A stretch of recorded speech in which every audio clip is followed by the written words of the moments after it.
Teekah Latrez Lewis was born on July 4th, 1996, to Mother Teresa England and Father Robert Lewis.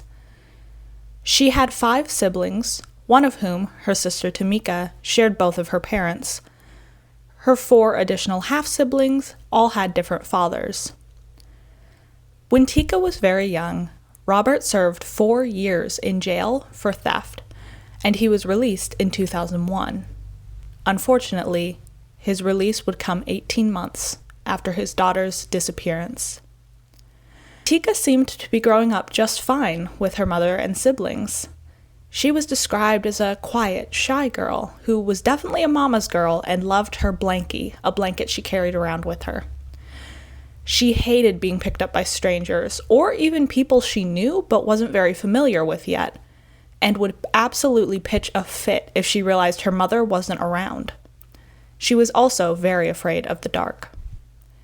Tikka loved Winnie the Pooh, and Starbursts were her favorite candy, but, as any young child would, she loved all types of candy. Even though Tikka, at her disappearance, was only a few years old, she already struggled with some medical problems, mainly her asthma and eczema. She had received medical care, most likely for her asthma condition, at Indian health practitioners located in Puyallup, Washington. This is a nationwide clinic that serves Native Americans. Since Tikka was a mix of Caucasian, Native American, and African American, she qualified to receive care at this facility. On January 23, 1999, Tikka was 2 years old and in Tacoma, Washington, with her extended family. Tikka and about a dozen of her relatives were spending time together at a Tacoma bowling alley called New Frontier Lanes. Because she was so young, she couldn't bowl, so all of her family members, specifically her mother, her mother's boyfriend Fred Biggs, and her uncle, took turns watching over her while she played games in the video arcade section of the alley.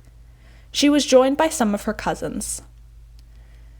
It was a very busy night at the bowling alley because it was a Saturday, so most families had the day off, and it was also league night for the local bowling teams.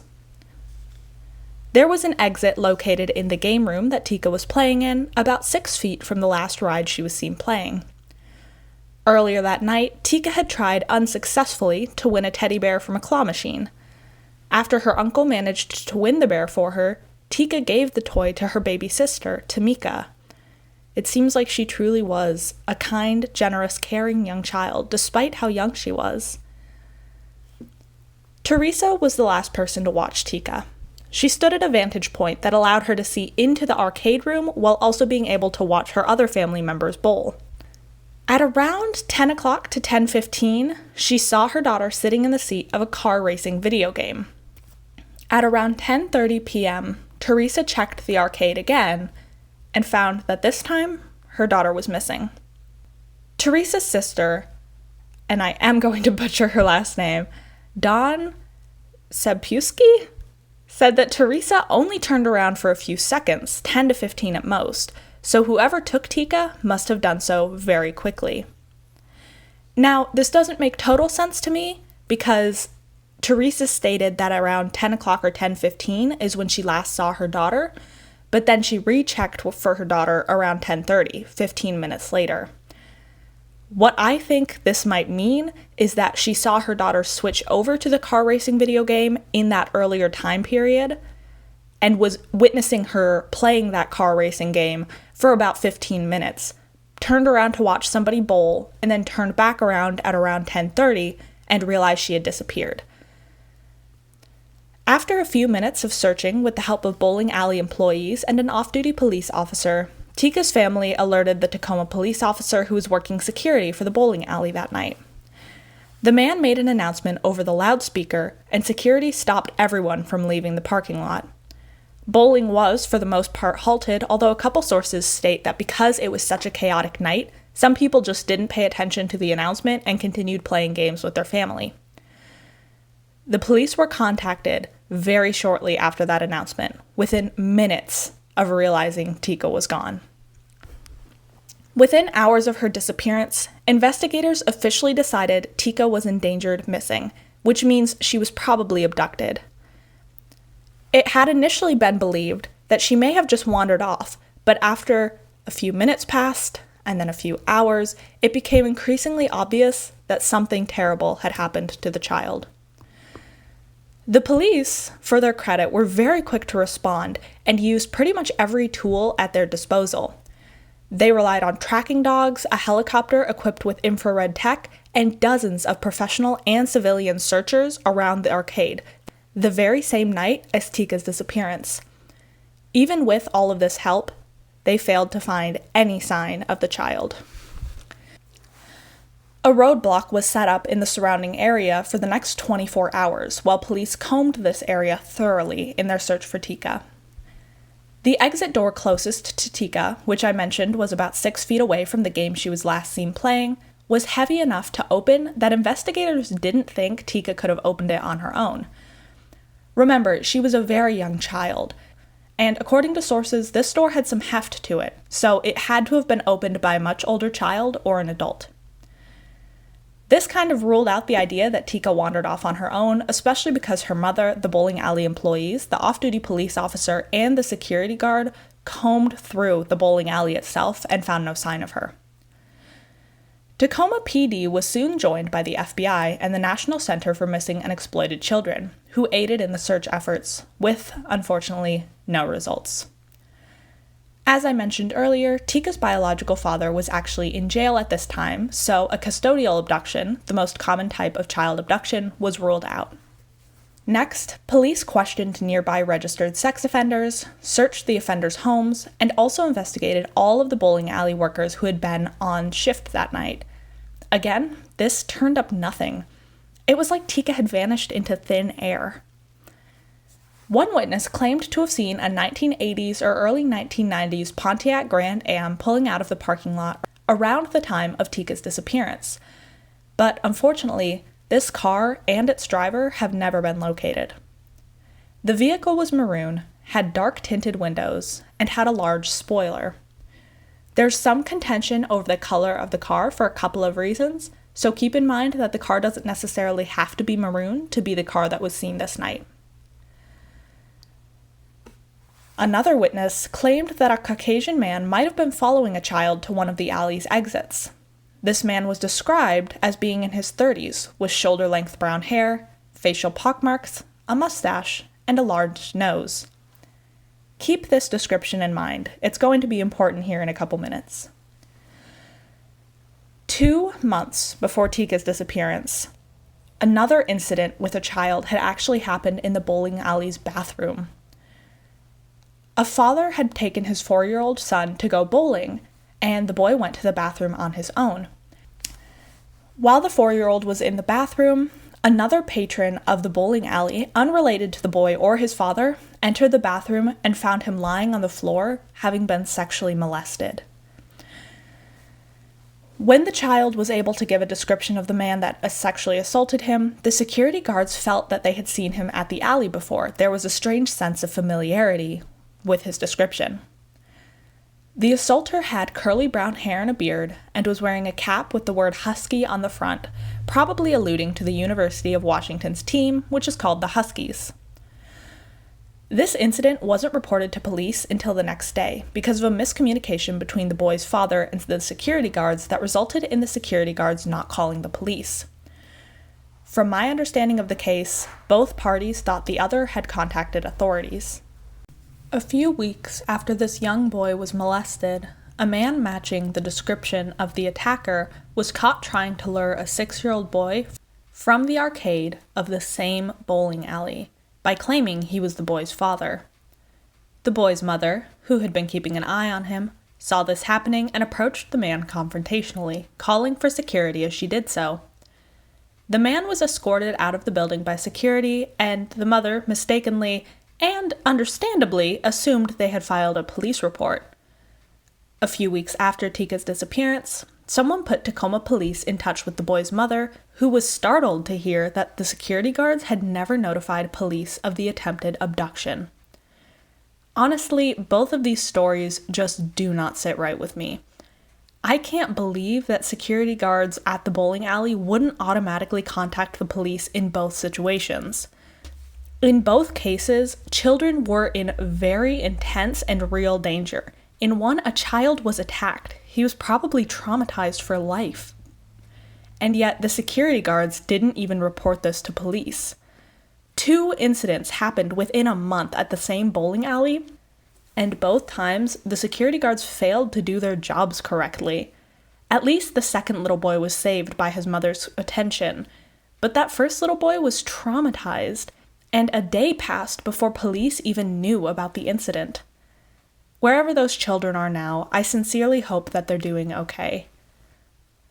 Earlier on the very day Tikka went missing, a man matching that same description as the 2 stories I just talked about attempted to lure in 2 children from a park less than 2 miles from the bowling alley. He tried to get them into his car, but the children's father, who saw the stranger gesturing to the children to follow him, chased him off and watched the suspect leave the parking lot in a blue 1995 Pontiac Grand Am. This is why I mentioned earlier that the color of the car that the witness on the night of Tikka's disappearance gave might be incorrect. The father didn't come forward with the story until 3 days after Tikka's disappearance, when he realized the 2 instances might be connected. Unfortunately, no arrests were made in any of the 3 cases.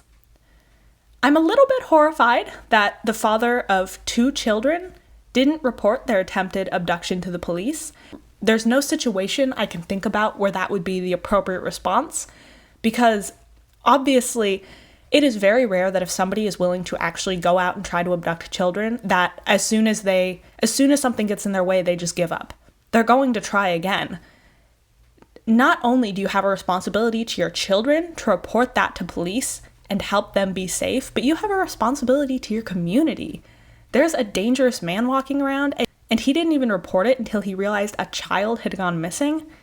Nothing about that sits right with me, but if you have a different perspective on it or can think of a situation in which the dad might not have wanted to take the story to police, please let me know.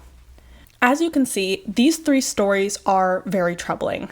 There's the first 2, which obviously they were very mishandled by the security guards of the bowling alley. And there's the 3rd story, which was very obviously mishandled by the children's own father.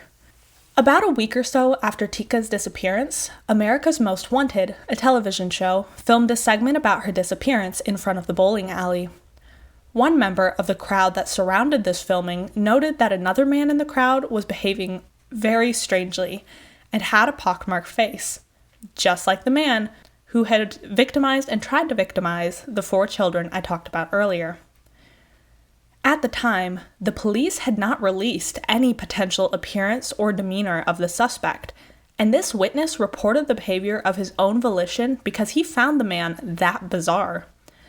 Teresa, Tikka's mother, claims the police showed her a photo of the man they believe was the pockmarked man involved in these strange sightings and cases, and she actually says she remembers seeing this man in the bowling alley that night.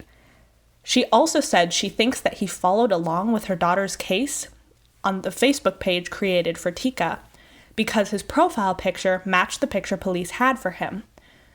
She says that if this is the case, and this man is the same person as in all the stories, the man that the police is looking at, and the man she saw at the bowling alley and on the Facebook page, she unfortunately does not believe her daughter is alive. Now, I have a couple issues with this as well.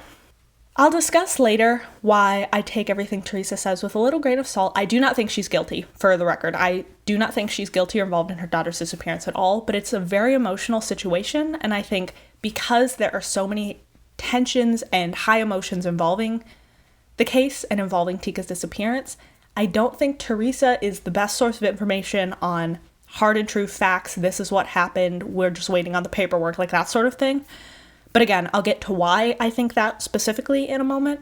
But also, if the police have a photo of the man they believe was the criminal in all of these cases, I don't understand why nothing else has come out about him, especially because this man molested a child.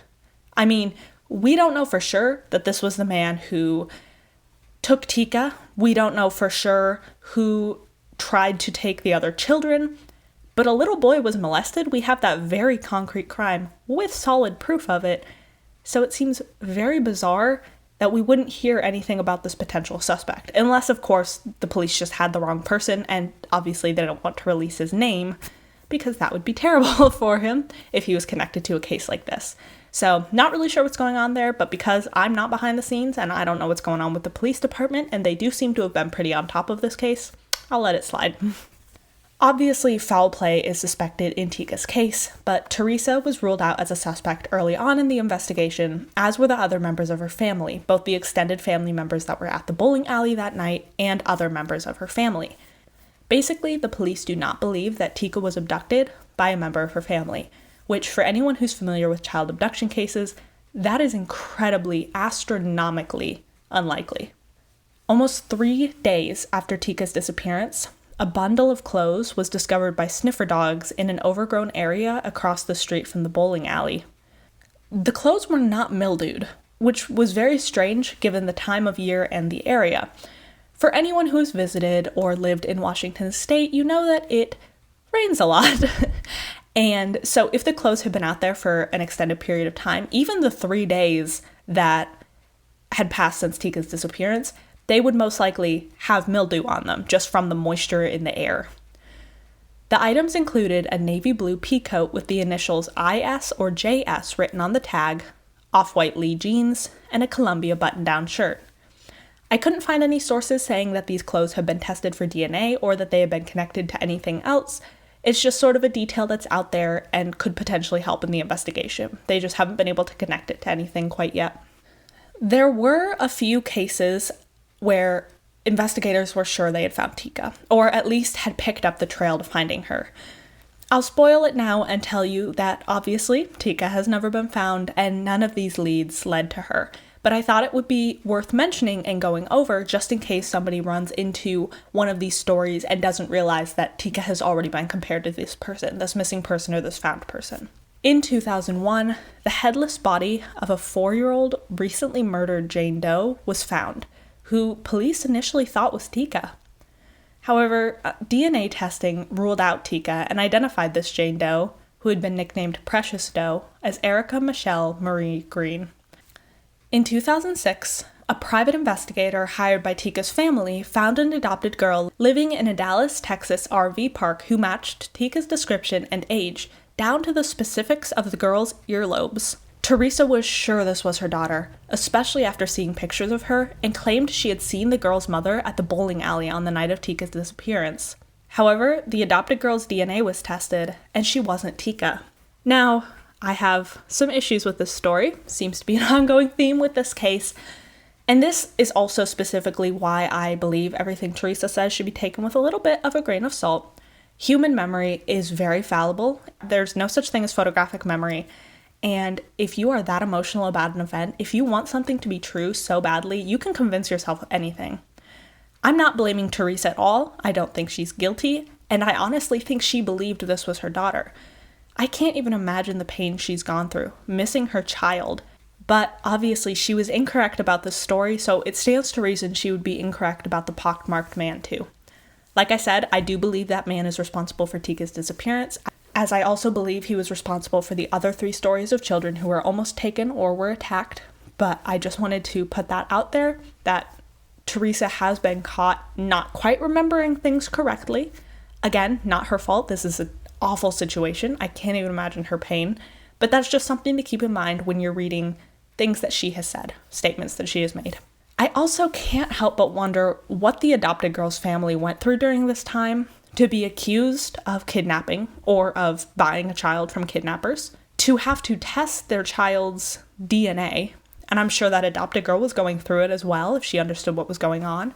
That whole situation must have been such a mess and so heartbreaking for every single person involved. In 2010, after a psychic claimed he could see Tikka's remains in Point Defiance Park in Tacoma, the park was evacuated, but nothing was found, and the psychic was investigated by police because of his disturbing claims, which he had made directly to Teresa.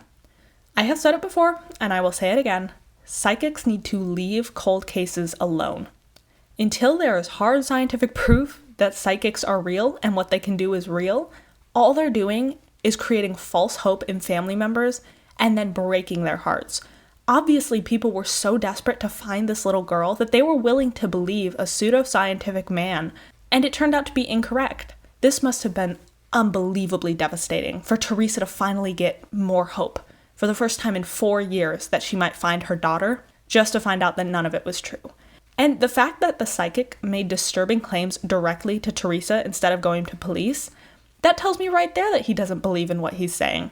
Because if he truly believed that what he saw and what he said was true, he would go to police. He would try to make them treat it as fact. He wouldn't try to scar Teresa with these horrifying stories. I might be harsh.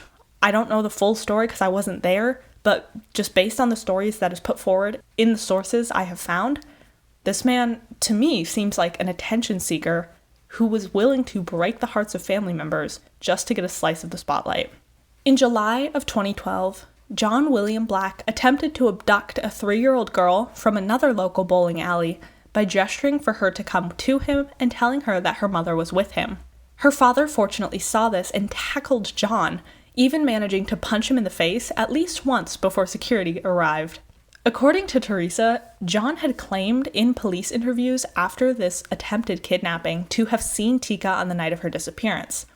Because this is a horrifying claim to make after he just tried to abduct another little girl, his home was investigated and cadaver dogs fixated on a spot in his backyard. Unfortunately, police discovered nothing of note and nothing that tied him to Tikka's case. I'm guessing the cadaver dogs picked up on the smell of a deceased animal. In 2020, Tikka's case was fortunately reopened and a witness account was released to the public. This account right here is why I really believe that that pockmarked man is responsible for all of the torment surrounding Tikka's family, surrounding the 3 stories I talked about earlier. I am kind of dead set on this being the man.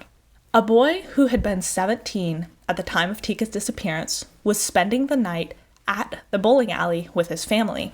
He recalled bumping into a man fairly hard while going to the bathroom. On accident, of course, but it was a jolting experience. The man was about 5 feet and 11 inches tall, with long curly brown hair and, you guessed it, pockmarks on his face. Just like the man who molested a little boy in the alley months earlier. Just like the man who was acting strange in the America's Most Wanted audience. Just like the man who has recurred over and over throughout this case. The man had a mustache and was carrying a small mixed-race girl.